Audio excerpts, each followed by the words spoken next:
Hello, welcome to legal awareness web series. आप देख रहे हैं कि लीगल अवेयरनेस वेब सीरीज में जिन मुद्दों को हम उठा रहे हैं, जैसे टर्की की इस मॉस्क के म्यूजियम बनने के बारे में हमने वीडियो बनाया, आप उस वीडियो को प्लीज देखिए। और कल वहां की कोर्ट ने वो फैसला कर दिया जो उसकी हम बात कर रहे थे कि ये म्यूजियम जो है ये मॉस्क में तब्दील किया जाएगा। और डिटेल्स अभी आनी बाकी हैं, जजमेंट की कॉपी हमको नहीं मिली कि हम देखें किस बेसिस पे जो 1930s का कैबिनेट डिसीजन था उसको अनकॉन्स्टिट्यूशनल या इलीगल माना गया है। लेकिन मैंने आपसे उस वीडियो में कहा था कि मेरी पर्सनल पोजीशन ये है कि जो पास्ट में हो गया, by gone is by gone, उसको दोबारा से कुरेदने से कोई फायदा नहीं होता। इसी तरह विकास दुबे के मामले में हमने वीडियो बनाया था और आप देखिए कि कल किस तरीके से एक ड्रामाई फिल्मी अंदाज में उसका इनकाउंटर हो गया और बहुत से वो राज जो वो खोल सकता था उन पे हमेशा के लिए पर्दा पड़ गया। मैं समझता हूं ये हमारे क्रिमिनल जस्टिस सिस्टम में पुलिस का जो लैक ऑफ फेथ है ये बहुत अलार्मिंग है। अगर पुलिस को भी हमारे सिस्टम में यकीन नहीं है तो फिर सिचुएशन बहुत खराब है। तबलीगी जो फॉरेनर्स हैं उनके बारे में मैंने आपको लीगल अवेयरनेस वेब सीरीज में बताया था कि उनको बेल मिलेगी और वो बेल उनको मिल गई। तो मेरी आपसे रिक्वेस्ट है कि आप हमारे इस चैनल को जो है सब्सक्राइब करें, बेल आइकन को क्लिक करें, हमारे वीडियोस को वाइडली शेयर करें, क्योंकि इस तरह का कोई चैनल किसी लॉ प्रोफेसर का नहीं है जिसमें आम लोगों को लॉ समझाने की नॉन लीगल लैंग्वेज में कोशिश की जा रही हो। मुझे आपकी सपोर्ट की इस मामले में बहुत बहुत जरूरत है। आज मैं उस मुद्दे को लेके आया हूं जिसने पिछले पूरे साल हिंदुस्तान और विदेशों के न्यूज़पेपर्स में जगह पाई थी। एनपीआर और एनआरसी को लेकर, सीएए को लेकर देश में प्रोटेस्ट हुई थी। यूनाइटेड स्टेट्स का जो international commission of religious freedom है उसमें हियरिंग हुई और रिपोर्ट आई थी। उसमें सुप्रीम कोर्ट में बहुत सी पेटिशंस तकरीबन 150 सीएए को चैलेंज करने के लिए हुई थी।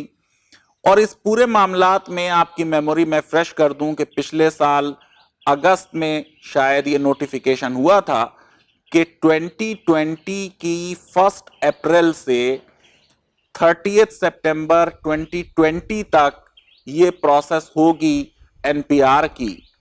और आप देखिए कि कोविड-19 की वजह से सरकार ने उस प्रोसेस को रोक दिया। लेकिन आंध्र प्रदेश के chief minister Jagan Mohan Reddy young हैं, बड़े ब्राइट पॉलिटिशियन हैं।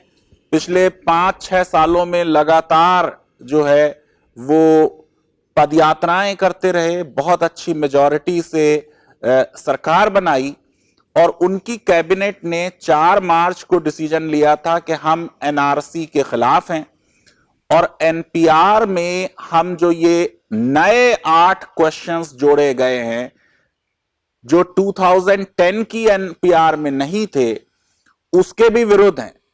अब जून के आखिर में जब असेंबली का सेशन हुआ तो वो cabinet resolution unanimously Andhra Pradesh assembly ने पास कर दिया और बहुत ब्रीफ रेजोल्यूशन जो पास हुआ, 3 पॉइंट हैं। एक तो प्रिंसिपल्ड स्टैंड सरकार का जो एनआरसी के खिलाफ है, और एनपीआर के बारे में साफ तौर से यह बात कही गई कि ये जो एनपीआर है ये लोगों में एक डर और दहशत पैदा कर रहा है। लोग इसके बारे में एप्रीहेंसिव हैं, उनमें एक इनसिक्योरिटी है। और एक बात बड़ी अच्छी इस रेजोल्यूशन में कह दी कि ये जो एक लैक ऑफ ट्रस्ट है लोगों में, पब्लिक में, इससे पब्लिक ऑर्डर को खतरा है। और आपको मालूम है कि पब्लिक ऑर्डर जो है वो जो हमारी कॉन्स्टिट्यूशनल स्कीम है डिस्ट्रीब्यूशन ऑफ पावर्स की, उसमें स्टेट सब्जेक्ट है। तो गो के एनपीआर, एनआरसी, सीए वगैरह ये मामला सेंट्रल गवर्नमेंट के हैं, लेकिन अगर पब्लिक ऑर्डर को कोई चीज जो है वो इफेक्ट कर रही है तो स्टेट का उसमें कंसर्न होना बिल्कुल लिजिटिमेट है।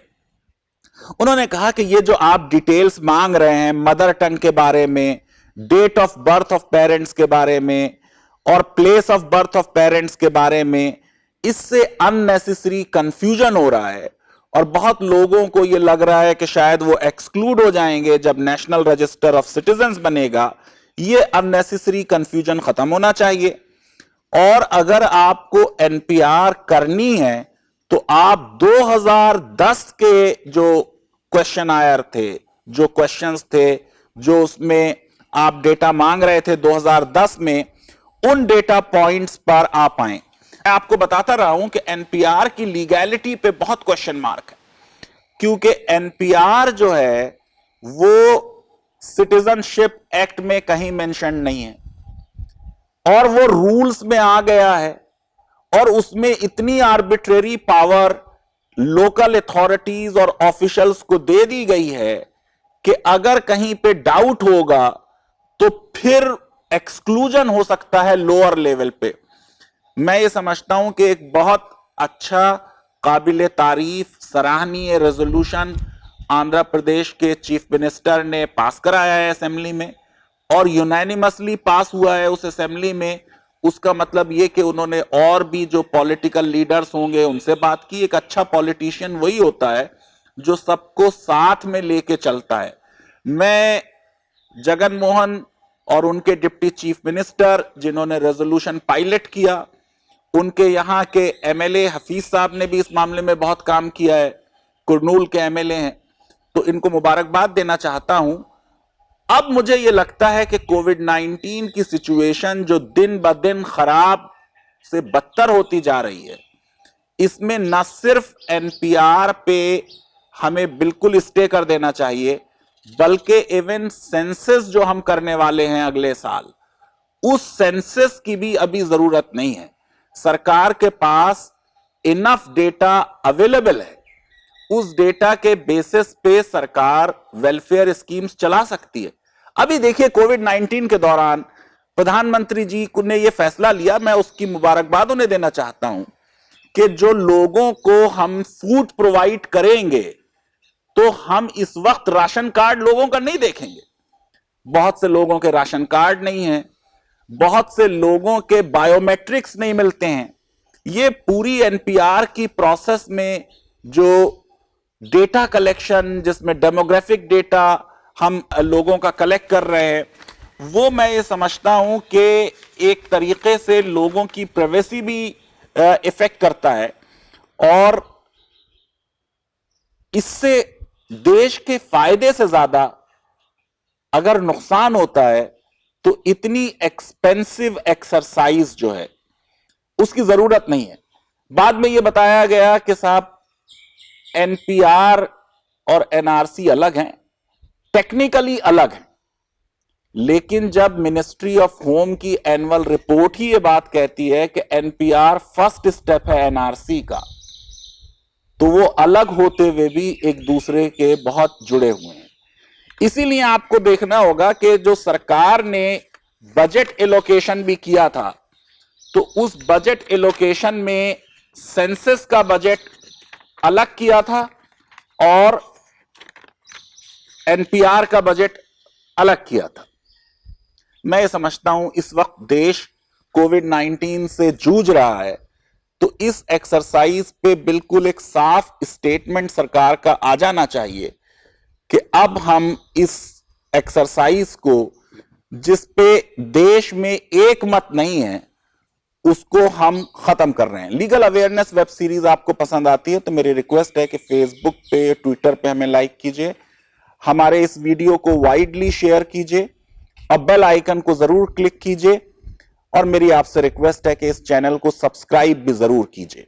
बहुत बहुत शुक्रिया, धन्यवाद, thank you very much. This video is brought to you in association with ASAP Law's books for English vocab, Hindi translation and GK for Judiciary, UPSC and SSC.